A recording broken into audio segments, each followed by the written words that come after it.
Hello, friends. Today we're going to talk about dry orgasms.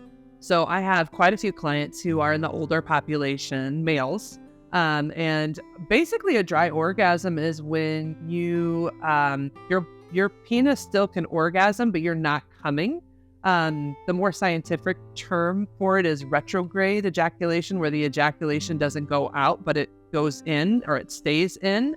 And so you can absolutely have an orgasm without semen coming out. Actually, a common reason for this to occur is when certain medical things have occurred, right? Like, so prostate cancer, when men go through prostate cancer, there are different surgical procedures you go through that can sometimes, to be frank, mess with the plumbing down there. And so as a result, your penis may not orgasm the same way it did before. Some men actually, after prostate cancer treatment, can't even get erections anymore because it really can mess up the nerve endings and how your penis works. So with that being said, it doesn't mean you're not necessarily getting an orgasm. It just means you might start getting dry orgasms.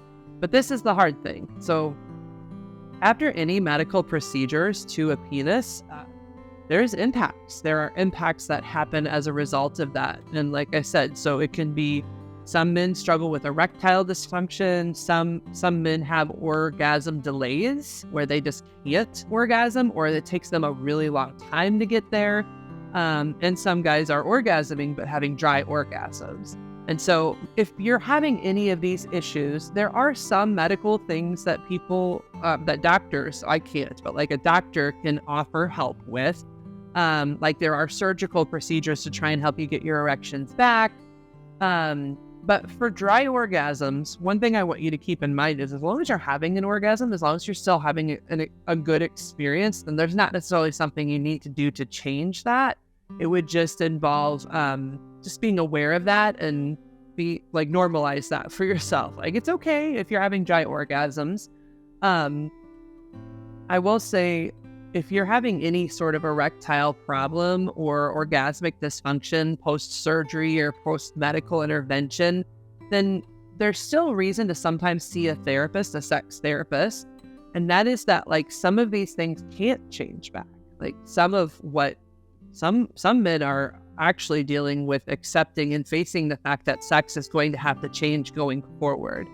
And I definitely talk to a lot of guys about this, and I think it's a hard thing for guys to do alone. Like, because if your whole life you've had sex one way, and that's the only way you see is like the right sex, then there's this way that you shame yourself, or like you almost will avoid sex with your partner because you don't know there are other ways to be sexual.